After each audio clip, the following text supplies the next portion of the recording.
Hey, I want to welcome our viewers to our podcast, Kennesaw Happenings Podcast. And we have an educator, former educator, and we have another topic that's dear to my heart.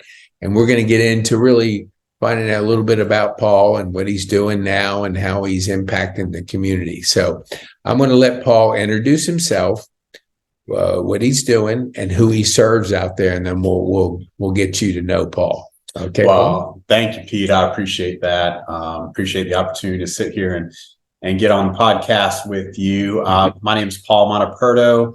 As Pete shared, I have many years in education, K-12 education, a little over 20 years, serving the Atlanta community in both public and private schools as a teacher, a coach, a principal, and a head of school for a small school with kids with dyslexia.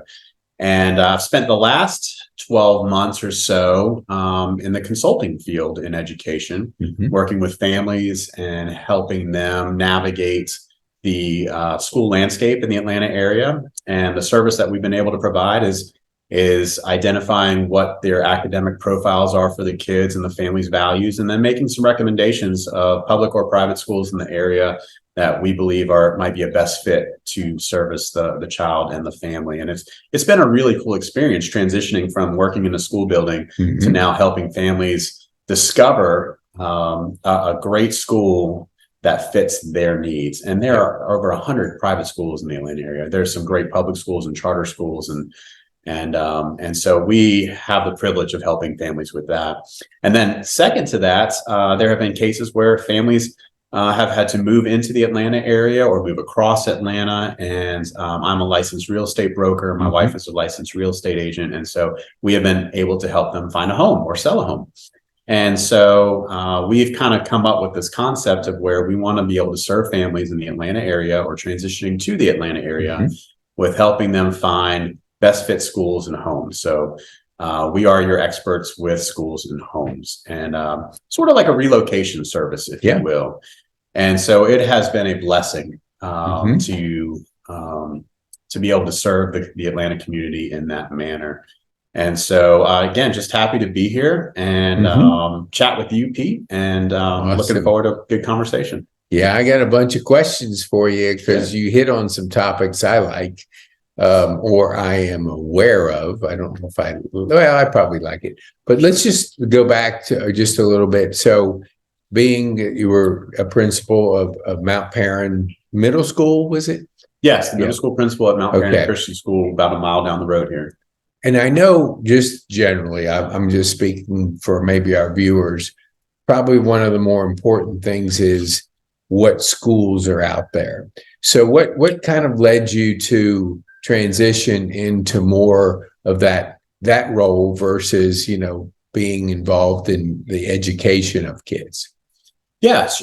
So, life has lots of twists and turns. And I found myself hitting the pause button. I had transitioned from Mount Perrin Christian School to another school for a few months, and it turned out to just not be a good fit for a variety of reasons. And so the Lord kind of just asked me to pause. And in that, I had an opportunity to connect with a friend who works in the consulting field with college admissions. And she had a little bit of a connection in the K-12 community, and asked me to help her out a little bit in the interim that summer. And so I was able to meet families and really just listen. And what I heard was they were either frustrated or just didn't know what to do because their child was not successful where he or she was, but they didn't know what the options were moving out there, other than maybe what a neighbor might be telling them, or the teacher at the school, or special ed coordinator, or something like that.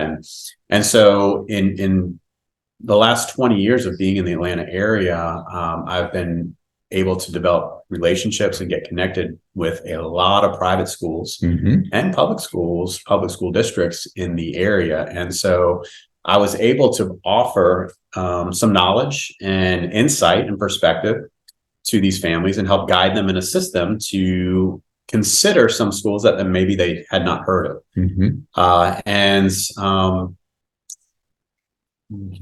After that, some of them were like, great, thank you so much. This has been very helpful. While others said, okay, here's a school. Now what do I do? And so with my experience of interviewing hundreds of families that were applying for Mount Perrin Christian School when I was a principal there, or at the Sage School, I was able to identify the proper questions for them to ask, how to complete the parent questionnaires, walk them through the admissions process, which can be quite complex for some of the private schools in the area, and give them as much help or as little as they want or need. And so very fluid. And after doing that for about 8 or 9 months, I finally said, you know what, I think there's something here where I can take this experience and knowledge that I've gathered over 20 years of working in schools and be able to provide a service to families who are in this position where they just are not sure what their options are. And I'll be honest with you, Pete, that in the last 5 to 10 years, K-12 education has changed enormously. It's not just the school that you're zoned to where your neighborhood is. I mean, that's one good option for a lot of people, but there are so many wonderful private schools in the Atlanta area. There are great charter schools, and more are coming online all the time. There are hybrid schools where they're part-time to help serve kids who may be highly involved in a sport or an acting career or things of that nature. And then what we learned from the COVID pandemic in 2020 is there's a lot of online virtual options now across the state, and a lot of homeschool groups. And so a lot of families just don't know what is out there. And so we have made it our job to figure out what is out there and then share that with families who are trying to find the best fit for their child and for them as well. Right. What do you see? I mean, I think of some common things, but what's like the top 2 questions you get repeatedly from parents that are trying to find the right schools for their kids? What do they say? Yeah, I think the first one is, well, how do I know it's going to be the best fit? Right? Especially for parents who are considering moving from what's been provided as a free education through the public school system to now maybe paying for an education. That's a large commitment financially for families. And so there's sometimes some trepidation there as far as, can we make this investment without really knowing? And so the easy answer for me, and what I really encourage parents to do, is you really can tell a school's culture by being in the school. So you got to go visit. You can go on their website, you can read all the great things that they're saying about what they do, and graduation rates and test scores and athletic teams and performances, or whatever is important to you.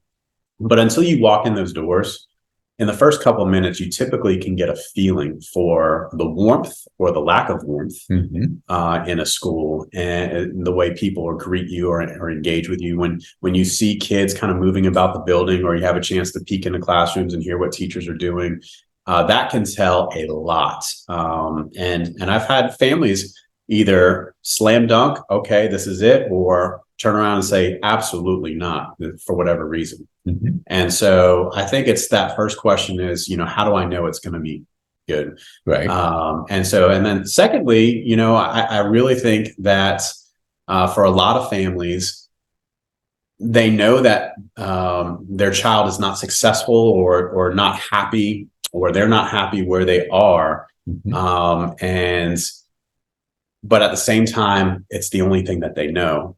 And so there's just a little bit of fear, and if you're going to that neighborhood school with all your friends and all your neighbors, and now you know that school is just not providing what your child needs, that's a big change, because it's not just moving to a school. It could involve selling your house and moving to a whole new community.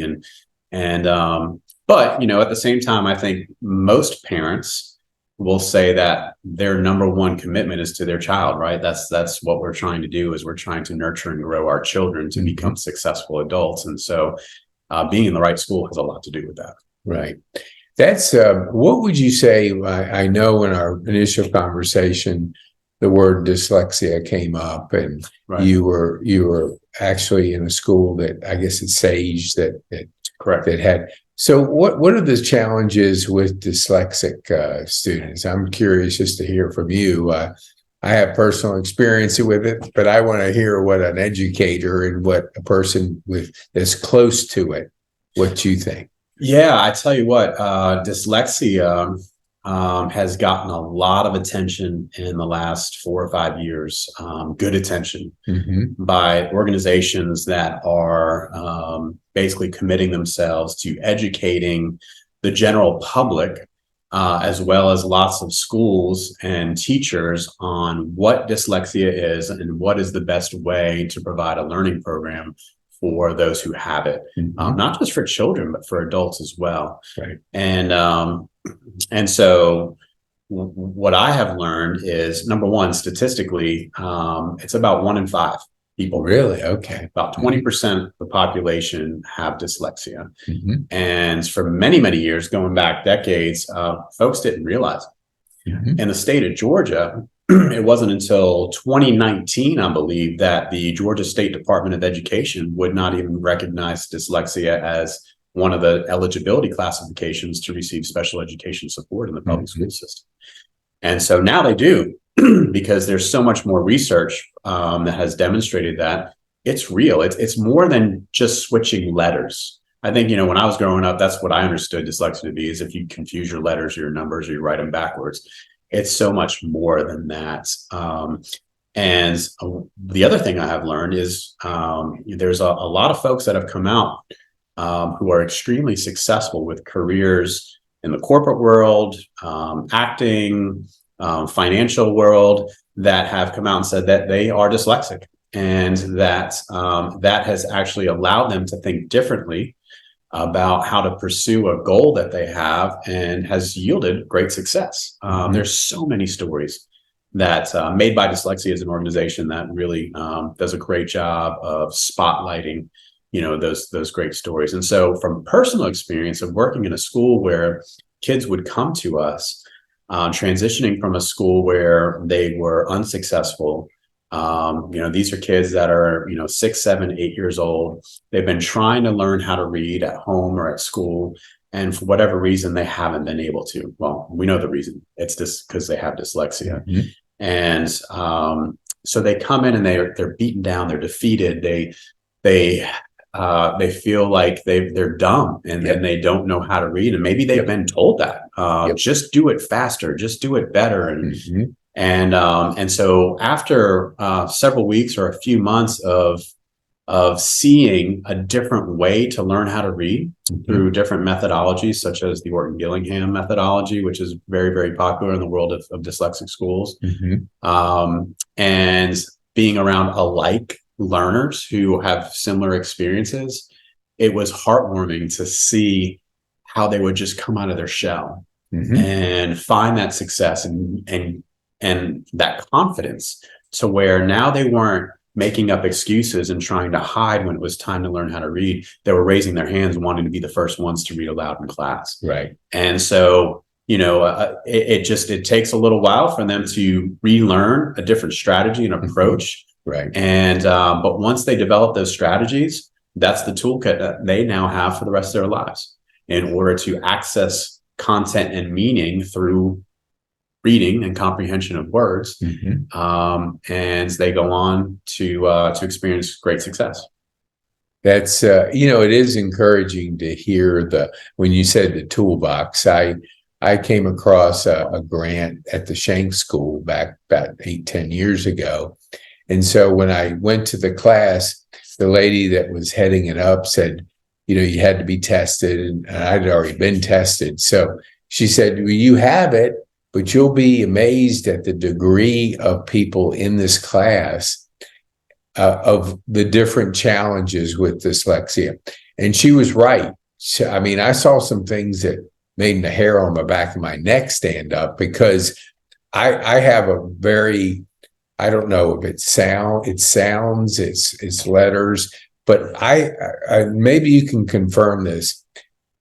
Whenever I see something, my brain goes to solving a problem. So is that a common trait? Because people have been telling me this the last 6 months, that dyslexic people are wired like to solve problems because they're always trying to tackle them. Are you seeing something similar, or is that just a few people that are sharing that with me? Yeah, no, I would say that I've seen that as a trait in many of the students I've had a chance to work with over the years. And I think in the research too, you'll find that there are patterns there. As far as I think the words you used were wired differently. That is correct. This is all physiological in the brain, and a dyslexic's brain is wired a little bit differently. And so the way they perceive or the way they receive information is very different than someone like myself who's not dyslexic.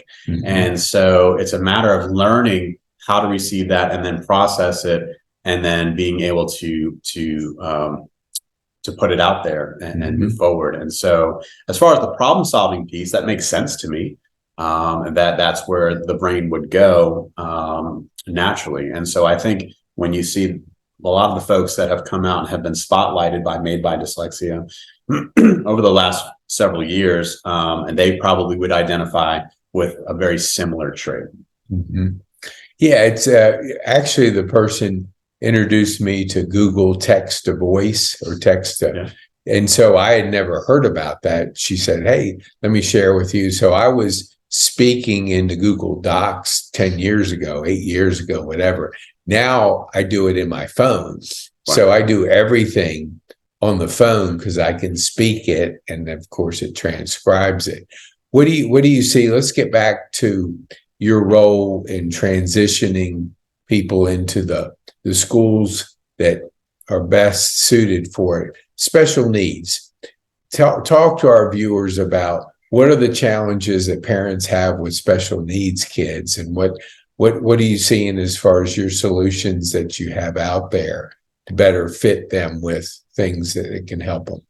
Yeah, I think that's a great question, Pete. The first thing that pops in my mind is just what do I do now? You know, children who are evaluated at a young age, 6, 7, 8 years old, and they're evaluated because they're struggling in school, and the teachers made a recommendation, and so the psychologist will do a full psychoeducational evaluation, and that yields dyslexia or ADHD or a processing disorder, or a variety of learning diagnoses that are classified as just being an obstacle for a child to access the learning, similar to someone sitting next to them who does not have that diagnosis. Right. And so it's all typically been, well, what do I do now? How do parents are not just naturally educated in that. And so the first step is to become educated, is to find out, you mentioned dyslexia, it's to find out a lot more information about what dyslexia is, and what are the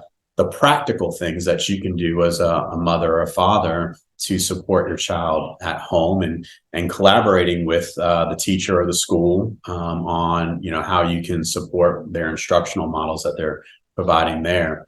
And so that's the first thing, is educate. Secondly, it's oftentimes extremely emotional because naturally we just say, well, what's wrong with my kid? And it's not that there's anything wrong with them, they're just wired differently. God made us all different. We're all unique in his eyes on this planet, and those unique traits can be great blessings and provide us the opportunity to be successful in many, many, many different ways.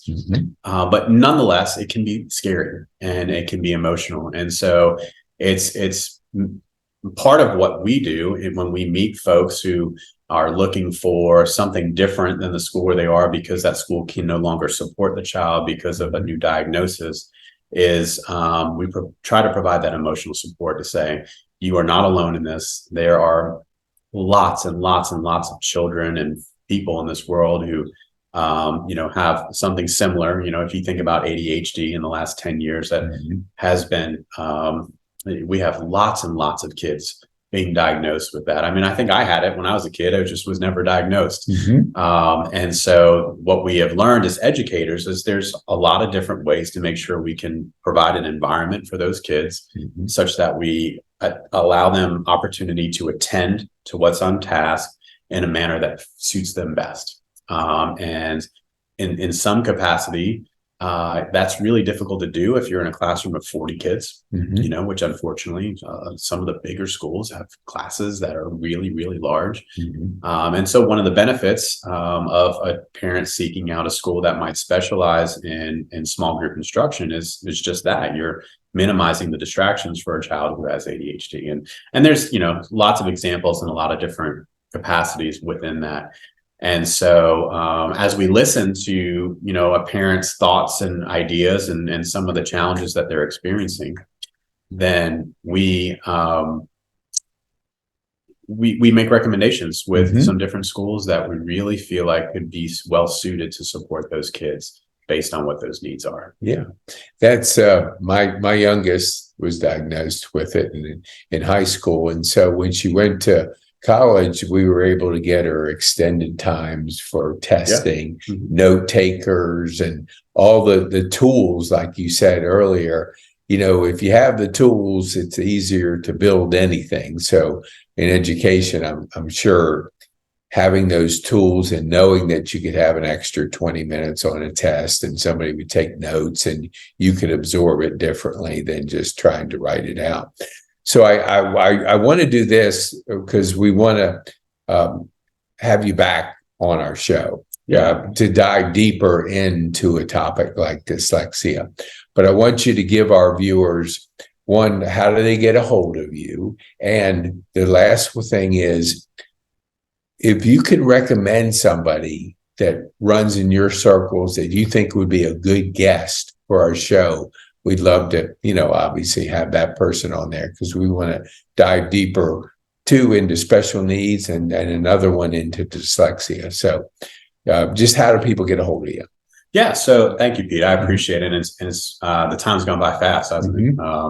So I look forward to another opportunity to come on and chat with you. But yeah, so our business is Family, the number 2 Family, Inc. Inc. Okay. And you can reach us at www.f2finc.com. That's our website. And my email address and phone number and everything are on there. There's a contact form if you want any information to reach out to us. We'd be happy to provide that. But as far as I think somebody specifically in the local community, in Cobb County, you and I were just talking about it. There's a school right here that is K through 8, works with kids specifically who have dyslexia. And a lot of times there's a secondary piece, dyslexia, but they also have ADHD or they have a slight, processing disorder or things of that nature. And it's the Grace Point School. Okay. It's a faith-based school just around the corner off of Piedmont Road. And I think they're actually moving to Cobb Parkway if they haven't already to a new location because they're growing. And so, reaching out to them certainly could be a benefit because that's what they do. And their goal is to have kids come to them, be able to provide that toolkit that we've talked about on the show here, and then transition them out to a school of their choice moving forward. Great anchor in our community, and they're just continuing to grow and do things well. That's awesome because there's a resident here, Jane. Oops, I don't know if I'm supposed to mention it, but we started talking, and she was a late diagnosis of dyslexic, and her son is currently at Grace Point. I don't know his position and all, but yeah, we'd love to have somebody from Grace Point share a little bit about what they're doing in the community and that kind of thing. That would be a great idea. Awesome. And so we always give our guests the last word. So if you could share with our viewers just an insight you think that would be beneficial for people to know about, and whether it's in your educational role as a principal or what you're doing now, that they can understand and hear. Yeah, I think the big thing, Pete, for me, as I've been transitioning into this new idea and this new role, it's really about educating the general public on what school options exist in the Metro Atlanta area. Okay. beyond, like I said earlier, you live in a house that is zoned for a school, and that's great. And that school might be exactly what you want and what your child needs, but sometimes it's not. And the educational landscape has grown so diverse since over the course of the last 10 years, and especially since the COVID pandemic. And so I have been my quest is to learn about all the different options in the metro Atlanta area, connect with the admissions departments, the head of schools and the private schools, to understand the school districts and what their continued visions and missions are moving forward. And then when I meet a family, being able to make a very knowledgeable recommendation based on what they need on the student's academic profile, but also what they desire as far as a family's values. And so I think, again, for families out there, don't just rest on the idea that you have to go to your neighborhood school. Right. That's fine if that works for you, but there are a lot more options out there, and we can help you with those options. I love the word options. It's always empowers us when we have options. And we want to just tell our viewers that the comment section below this podcast, certainly post some questions for Paul and be able to give him, whatever's on your mind. And that'll allow you to get good information from the right source and leverage, the knowledge you need to make those good decisions for your child. So thank you, Paul. We want to appreciate you coming back. And you have to agree on the podcast, you're going to come back, because we didn't even get into really your personal, I always love to hear, when you're not working, what do you like to do? So we're going to put that one on hold. Sounds good. You just think of that one next time, and we're going to get into you and your family and just things that are going on in your life. Good. All right. Thank you, Paul. We appreciate you very much being on the Kennesaw Happening podcast. Thank you, Pete.